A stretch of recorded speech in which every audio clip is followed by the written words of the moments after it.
There is no such thing as feminine approval. Ask any man, even a woman who approved of them dearly in one moment, the very next moment, she was unapproving of you, and nothing about you had changed. That's the world of the feminine. A man does not mature until he quits seeking the love of a woman. Welcome back to the Pod Digest. In this video, we summarize the podcast episode from Modern Wisdom by Chris Williamson titled The Broken Psychology Behind the Nice Guy Mentality with Dr. Robert Glover.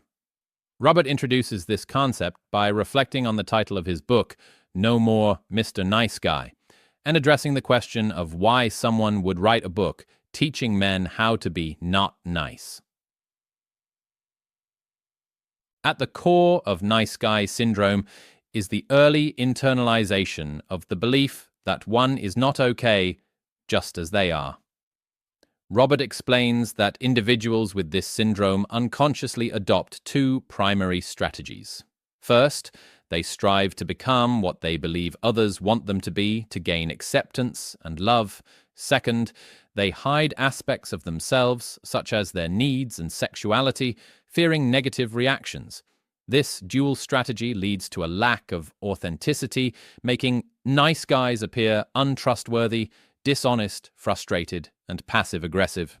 Robert, a self-professed recovering nice guy, emphasizes that the syndrome prevents individuals from being their true selves, living up to their full potential, and enjoying life without the baggage associated with trying to conform to others' expectations.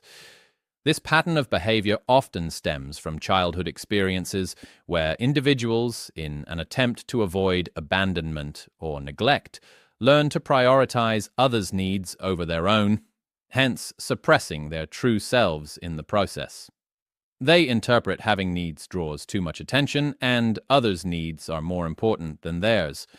Robert talks about covert contracts that are unspoken, often unconscious agreements that the nice guy has with the world. They believe that if they are good and meet others' needs without being asked, their own needs will be met in return without having to ask. Also, if they do everything right, then they will have a smooth, problem-free world.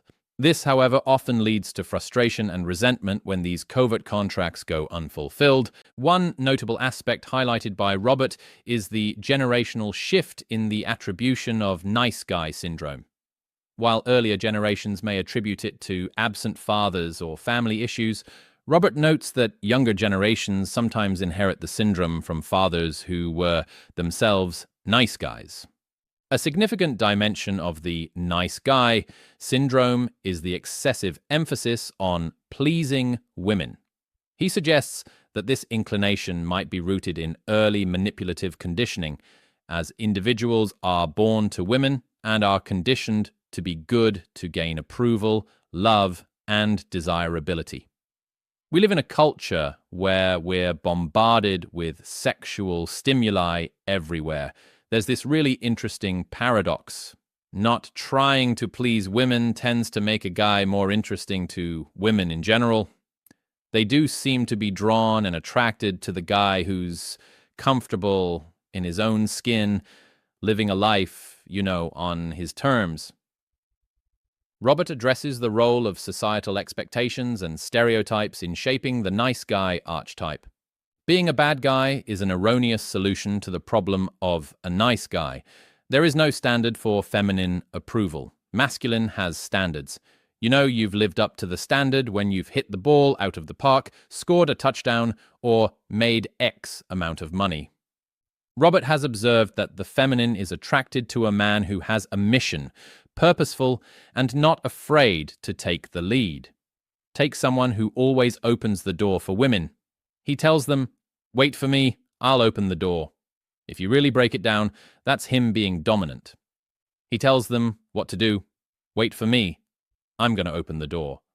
For there to be attraction, there has to be a polarity, and polarity involves dominance and submission. What's happened now is the polarity is just switched, where the females have become the dominant players and the guys have become the submissive players. Then the women go, "How come I can't find a guy that turns me on?" And the guys are thinking, "How come I can't seem to seduce women?" You can't have attraction without dominance and submission. In general, for women to experience attraction and to stay attached to that man over time, she has to experience some kind of emotional tension. She's got to feel something, the butterflies, the drama, but men don't generally like emotional tension. So that's what's hard for men to understand. We think being nice to women will make them be attracted to us, but nice creates absolutely no attention, no tension. Even when you say things like, "Hey, put the menu down, I'll order for us tonight." There's tension in that. What's he going to order? Is he going to pick something I like? Do I trust him? That is positive emotional tension. The nice guy, on the other hand, tends to relieve tension quickly by seeking resolution, while the feminine thrives on emotional tension. Robert emphasizes the importance of maintaining emotional tension in relationships, as the feminine is continually drawn to it, and attempting to resolve tension too quickly may lead to a loss of attraction. The truth is, women are strong, powerful, and can get things done, but they don't want to be in that mode all the time. They want to be led sometimes. When a guy leaves it all up to them, the women feel burdened by that.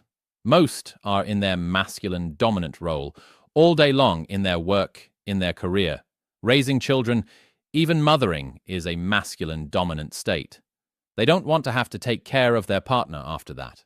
They want to be led back into her feminine being. Being truthful, even when it involves admitting mistakes or unpopular opinions, is crucial for building authenticity. Most of the men Robert has worked with get so afraid of doing something wrong or making a mistake. He tells the nice guys to just blurt it out and act on impulse. You might crash and burn, but you have to take that risk. Every comedian has had plenty of bombs. Robert gives some best practices to help the nice guys. Number 1, find safe people. Don't try to do this on your own. You need safe people to support and help face your fears. Number 2, start being honest. Nice guys are anything but honest. Number 3, work on making your needs a priority. Number 4, start working on boundaries. Nobody grows into adulthood knowing how to set boundaries because nobody teaches children how to set boundaries. Number 5, go connect and form bonds with men. By delving into the complexities of relationships, societal expectations, and the formative nature of sexual experiences, Robert's valuable insights can help those seeking to break free from the confines of nice guy syndrome. Thank you for watching. Please don't forget to like, share, and subscribe. Your support means a lot to us.